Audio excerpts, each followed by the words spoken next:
Assalamualaikum dan salam sejahtera langsung dari World Trade Center Kuala Lumpur. Anda bersama saya Ihsan Dahlia. Ini waktunya untuk cerita. Hari ini banyak juga assignment ataupun tugasan.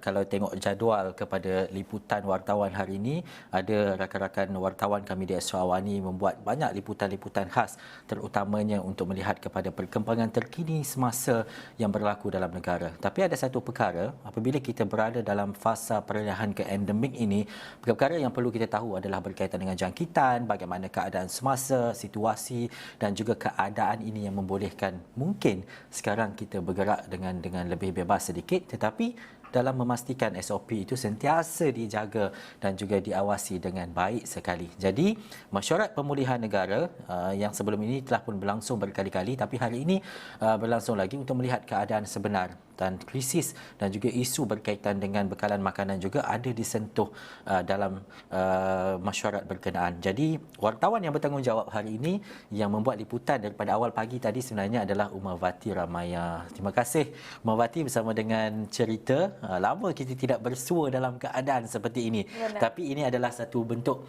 fasa kita beralih ke fasa endemik itu.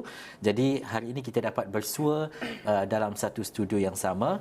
Jadi ada beberapa isu terutamanya berkaitan dengan hospital awam negara tidak berdepan dengan tekanan disebabkan COVID-19 ketika ini walaupun ada peningkatan kes. Yang kedua adalah berkaitan dengan jaminan makanan yang sebelum ini pernah ditubuhkan bagi meningkatkan hasil pengeluaran dalam negara. Tetapi dalam sidang media berkenaan pastinya ada perkara yang menjadi tumpuan Umar. Benar Ihsan, dan seperti yang Ihsan maklumkan sebentar tadi, hari ini kita berlangsungnya mesyuarat Majlis Pemulihan Negara yang kelima bagi tahun ini. Dan hari ini seperti biasa bermulanya mesyuarat ini kira-kira pukul 9 pagi tadi, dan kira-kira selepas 2 jam kita menyaksikan mesyuarat seperti biasa.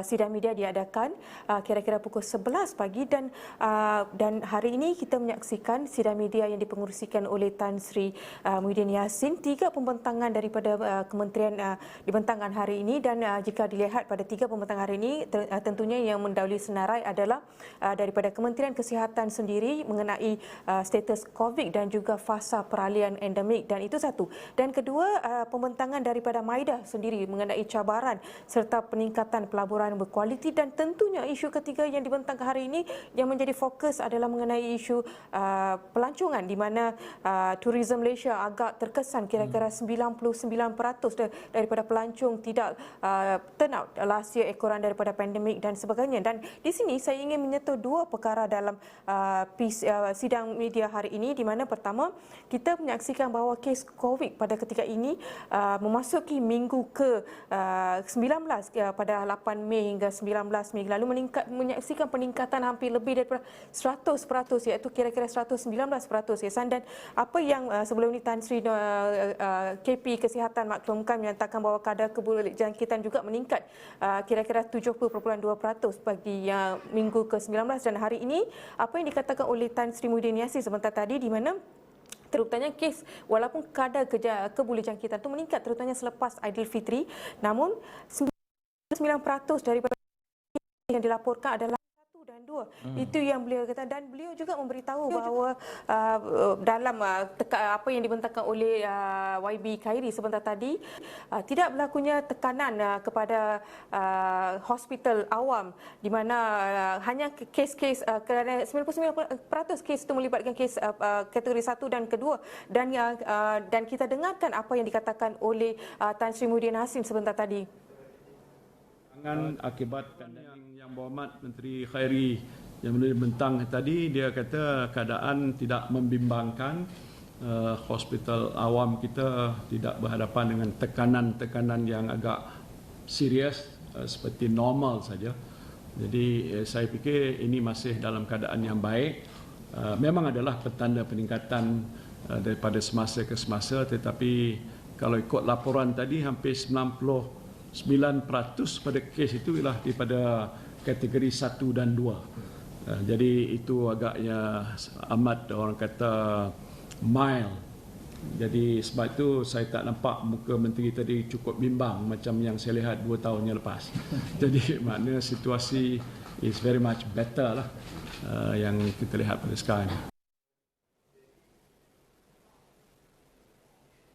Itu antaranya Umar, seperti yang dinyatakan tidak membimbangkan, tetapi dalam masa yang sama kes itu masih lagi berlaku, peningkatan itu masih lagi ada, tetapi dalam kategori 1 dan 2 itu sangat tinggi berbanding dengan kategori 4, 5 yang sangat sedikit, dan itu antara perkara yang membolehkan banyak perkara berlaku, banyak perkara yang dipermudahkan sekarang ini, termasuk kemasukan pelancong. Itu antara topik dan juga isu utama juga yang dibangkitkan menerusi masyarakat berkenaan. Jadi apa lagi antara perkara lain Umar, khususnya untuk masyarakat Malaysia dan juga kita memahami bahawa ini pentingnya mesyuarat pemulihan negara ini untuk kita sama-sama mendapat info dan juga maklumat.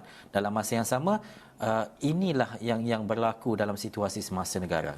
Ya benar Ihsan, selain daripada isu COVID dan juga dalam fasa peralihan pandemik, selain isu itu, isu yang turut menarik perhatian saya adalah mengenai Majlis Khas Jaminan Makanan, di mana Majlis Khas Jaminan Makanan ini sebenarnya pernah diaktifkan sebelum ini di bawah pentadbiran Tan Sri Muhyiddin Yassin ketika beliau menjadi Perdana Menteri.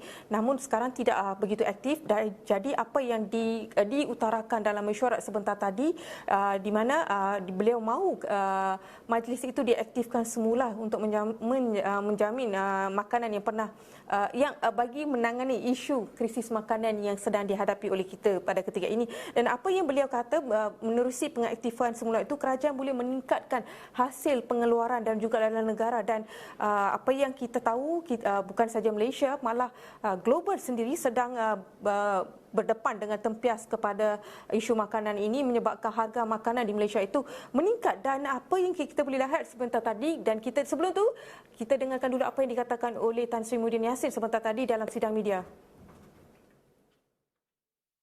Saya fikir di peringkat kerajaan, dulu ada majlis khas yang dibentuk untuk menangani masalah apa yang dipanggil food security, jaminan bekalan makanan untuk negara kita. Saya anggap itu masih penting.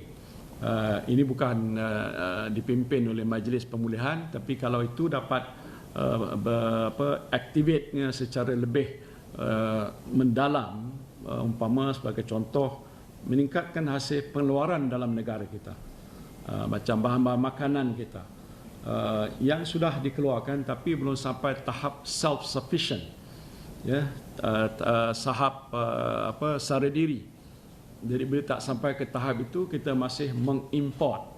Dan bila kita mengimport, kita terpaksa bayar harga yang lebih tinggi, dan sebab itu pengguna dalam negara kita terpaksa membayar harga yang lebih tinggi dan membebankan.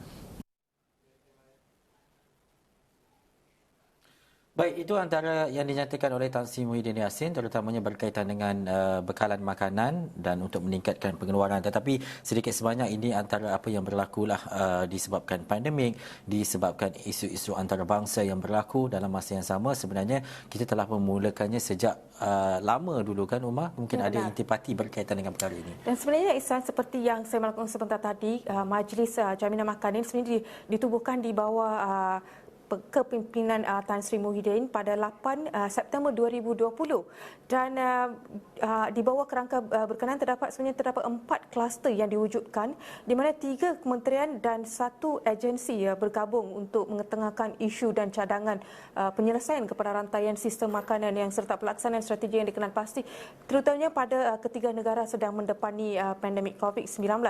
Dan antara kluster yang saya boleh kongsikan di sini adalah kluster ketersediaan di bawah Sekretariat Majlis Penasihat Pertanian Negara, Kementerian Pertanian dan Industri Makanan, dan kluster kebolehcapaian di bawah Sekretariat Majlis Tindakan Sara Hidup Negara, Kementerian Perdagangan Dalam Negeri dan juga Hal Ehwal Pengguna KPDN HEP, dan 2 lagi kluster ialah kluster keselamatan makanan dan pemakanan, di mana dia diletakkan di bawah Sekretariat Majlis Keselamatan Makanan dan Pemakanan Kebangsaan, dan tentunya Kementerian Kesihatan dan juga kluster kestabilan dan kemampatan di bawah Kementerian Pertanian dan juga Industri Makanan dan Majlis Majlis Keselamatan Negara. Itu perincian sedikit tentang background Majlis Jaminan Makanan itu, Ehsan. Sebab berita yang Umar tulis ini bukan saja untuk TV, tapi ada juga di laman web yasraawani.com untuk dapatkan berita dan juga maklumat lanjut. Tetapi Umar kan, bila kita seorang wartawan lah macam Umar, sebelum ni pakai mask, kita tak nampak wajah Umar Bati Ramayah. Sekarang pun popular di TikTok juga sebab ada liputan-liputan yang dilakukan oleh Umar Bati.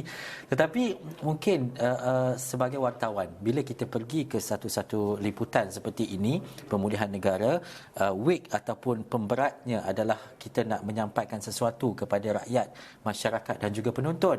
Tetapi berbeza kalau kita membuat liputan itu bersama-sama dengan rakyat dan juga penonton-penonton yang berada di luar ataupun di lokasi. Sebagai seorang wartawan, ini kita nak meraihkan jugalah wartawan seperti Umar ini yang mungkin dah otai dan juga senior juga.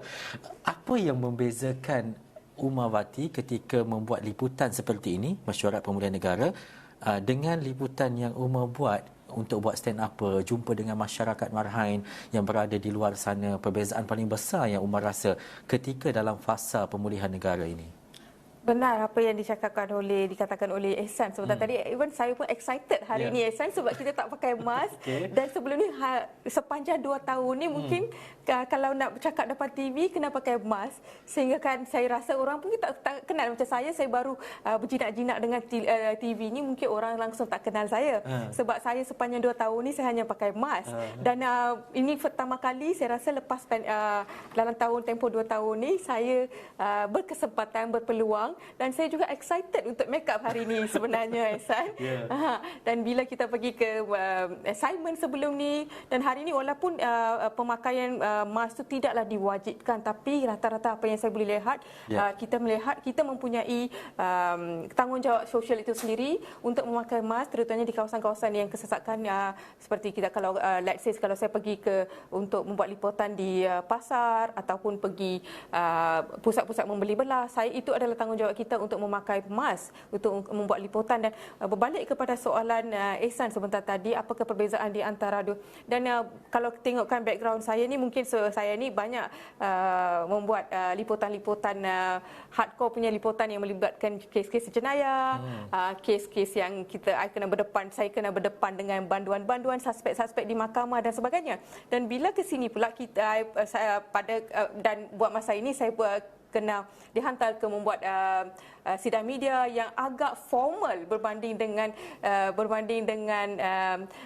liputan biasa yang saya selalu buat. Mungkin pengalaman saya sudah biasa dengan jenayah dan juga mahkamah tu mungkin dari segi etikanya agak berbeza. Dari segi pemakaian mungkin boleh jadi macam kalau kita nak pergi ke sidang media, kita kena pakai secara formal dan sebagainya. Itu satu. Dan apabila kita berdepan dengan rakyat-rakyat kat luar, dekat orang ramai di luar, dan cara kita untuk approach dia pun agak berbeza dengan sidang media yang agak formal, di mana kita kena berdepan dengan menteri dan kaki tangan kerajaan dan sebagainya, Ehsan.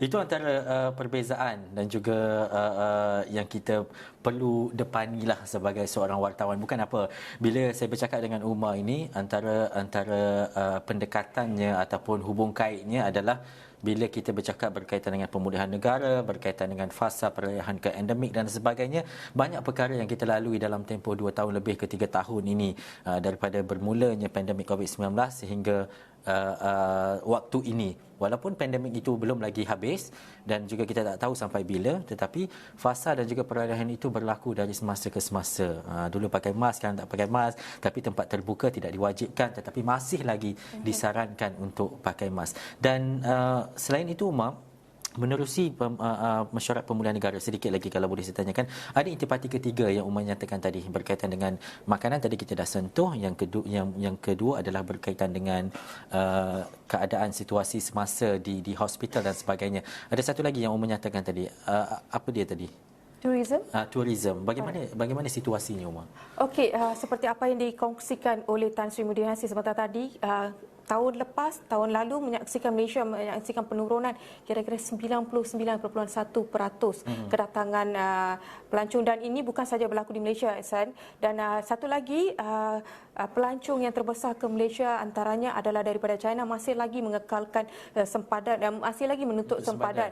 Dan itu mungkin kita akan berdepan dengan sedikit juga krisis pelancongan pada ketiga ini, tapi apa-apa pun dia terserah kepada negara berkenaan. Tapi Malaysia kita masih lagi bersikap membuka pintu kepada mana-mana pelancong dari mana-mana negara yang ingin memasuki. Kita membuka tangan kepada pelancong untuk masuk dan menikmati keindahan Malaysia. Tentunya. Itu bila Umar bercakap berkaitan dengan pelancongan ini, difahamkan Umar dia akan melancong ke luar negara dalam masa terdekat kan? Ya, benar. Ke mana tu Umar? Rahsia. Agak rahsia sebenarnya. Biarlah rahsia lah. Okey, baik. Terima kasih Umar Bati Ramayah. Itu cerita rakan wartawan kita yang membuat liputan hari ini berkaitan dengan mesyuarat pemulihan negara. Dalam masa yang sama seperti yang Umar nyatakan tadi, walaupun ada kelonggaran tetapi SOP itu sentiasa perlu dipatuhi, dan juga kita memastikan bahawa kalau ada pun peningkatan kes, tetapi kes-kes kritikal itu berkurangan. Ini berkaitan dengan vaksin, SOP dan sebagainya, itu wajib dan juga harus dijaga. Selepas ini saya nak bersama dengan Faris Azman, kita rehat seketika, kembali dalam cerita.